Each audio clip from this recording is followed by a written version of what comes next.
Hey YouTube, what's up? Finally, a very highly requested video. How do you play into Lucian as Kassadin? I've played this matchup personally many times against many different players. I played against Perks, I played against a lot of different pro players on this matchup. So I'm glad that I can finally show you guys an example in the new season. So let's get straight into it. And I honestly think it's not very hard. I'll explain the key points during this video, so enjoy guys.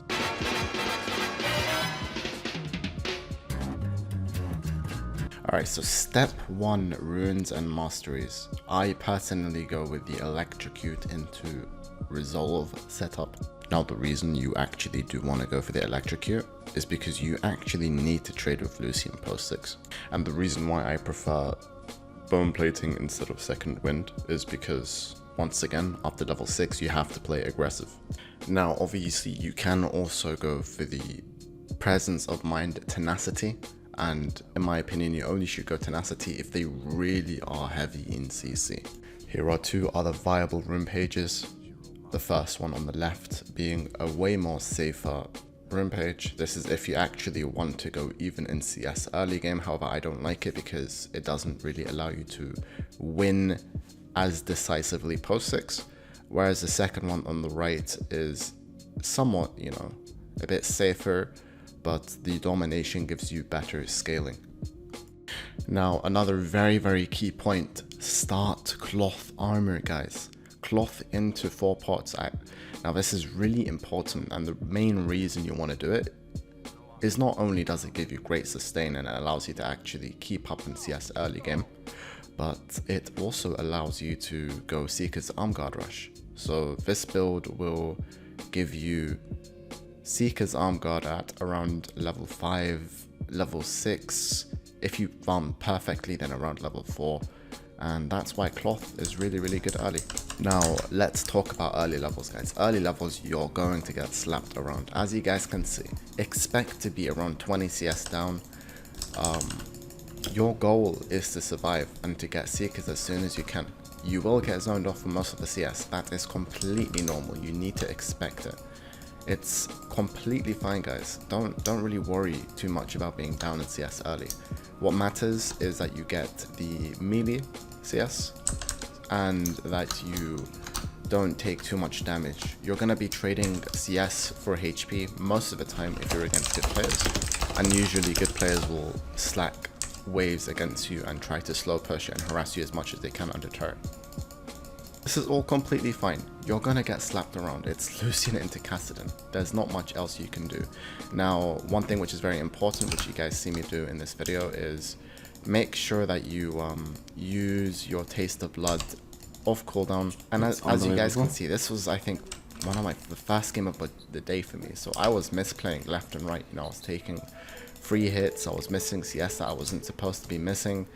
You know, I was playing a horribly early game. But that's fine because I'm playing Kassadin. So Kassadin, you know, it's really fine to be really behind early game. Kassadin doesn't really care that much, you know, because Kassadin, he will outscale as long as he's not like 60 CS behind, and as long as he has EXP. Kassadin cares about EXP more than anything else. So once you survive the early blow, what you want to do is you want to make sure that you CS with your Q, and it's very important that you give up the right CS. For example, I don't go for that CS, right? So that's important, because if I go for that CS, I'm gonna get slapped. So like you guys need to understand, Riot made it so that casters don't give that much gold, so you don't really care too much. The only reason I'm walking up here is because Kindred is coming, so I'm trying to bait even though I completely entered it. So yeah, I just completely baited him here. He takes a really bad trade. I walk up just in case the enemy jungler comes, and he's forced out of lane. Now my Kindred kinda does troll my wave a tiny bit here, but you know, it is what it is. I just want to get my Seekers. Now, this is the point of the game where usually the wave slow pushes back into them.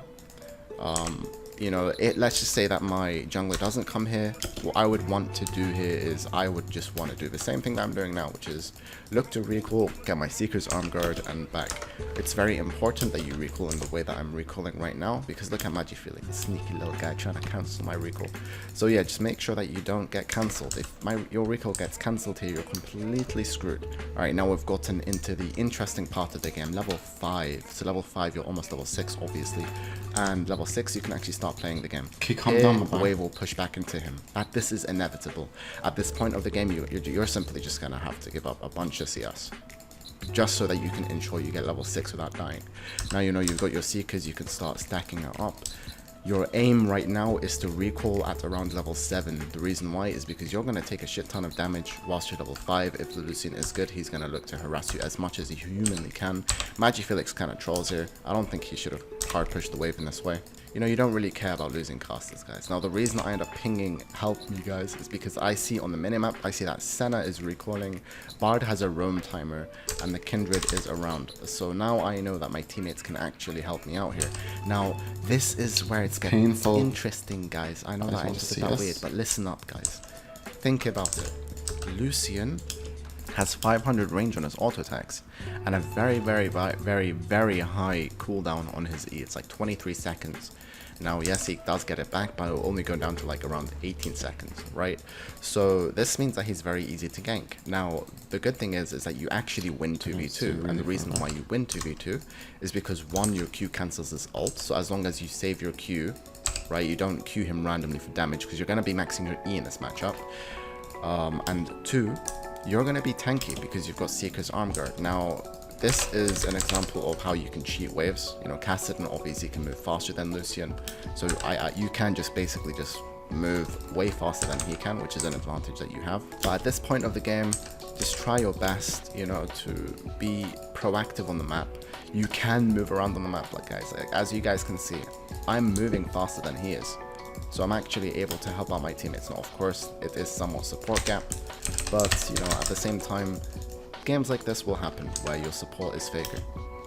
And, you know, even if my support wasn't here, I still could have moved way faster than Magifelix could have. Just because of the fact that I can jump over walls. So that's one advantage that you have with Kassadin over most other mid laners in the game. So, you know, I then recall. It's important that you don't lock yourself into the lane. Use your ult to go back to lane. And guys, please make sure you do not lock yourself in this lane against a Lucian when you have no potions, even if it means giving up some EXP and CS. Now here, this is where it gets really interesting. I know that he really wants to recall, so this is where I kind of outplayed him. You know, now if you guys look at how I played, I pretended I wasn't going to cancel his recall. So I gave him like false sense of security, and then I ended up cancelling his recall. And now basically I really just want to make sure that I don't allow him to base. Now that is my goal. He is desperate to push right now because he knows that I can jump on him and win trades. So I'm basically pinging my teammates, guys, come mid, come mid, come mid. This guy's, you know, kind of somewhat griefing. Here, this is important. I pretend I'm not going to cancel him. I pretend I give him false sense of security, then I just walk up and cancel his recall. And now he's screwed. Now he's trapped in lane. He doesn't want to give up, you know, he doesn't want to give up CS. And, you know, now he's basically just dead because my support actually responded to this. Now this could have been my jungler.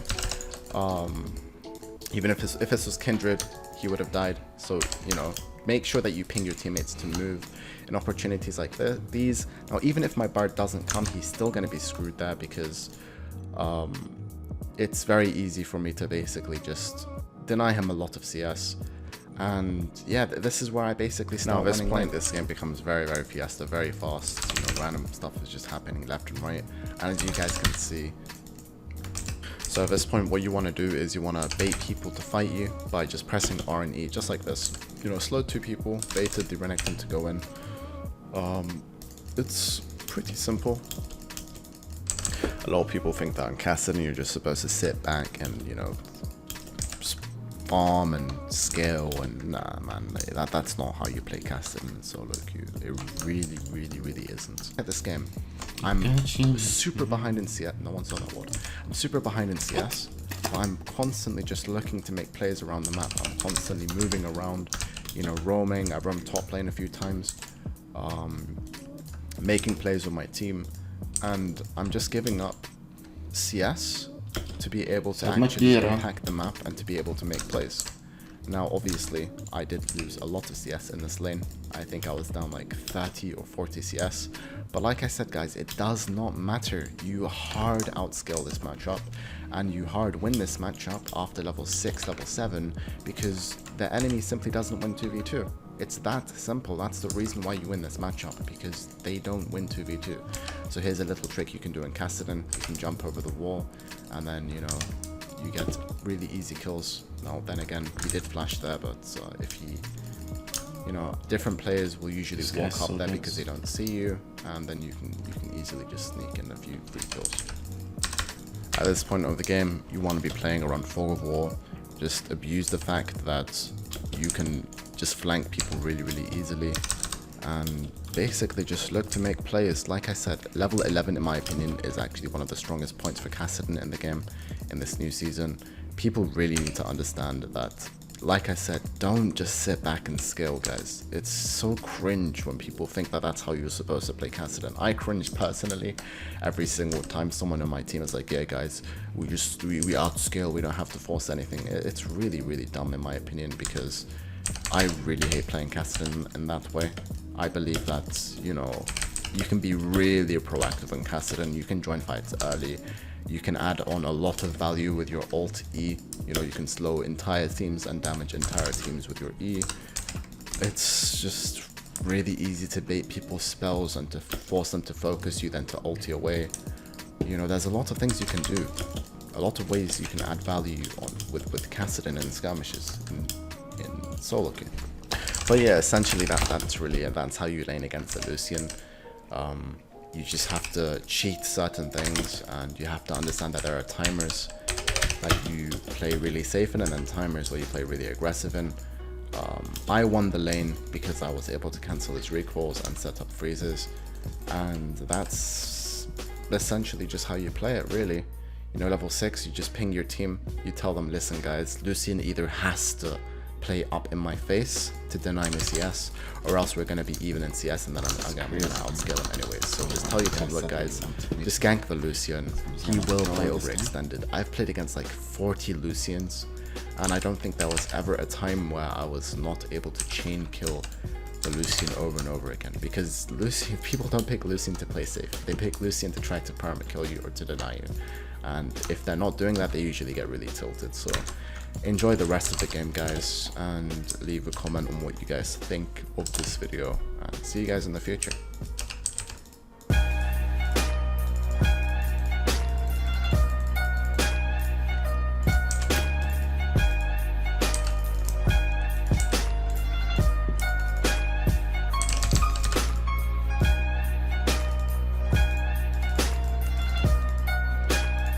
It is what it is.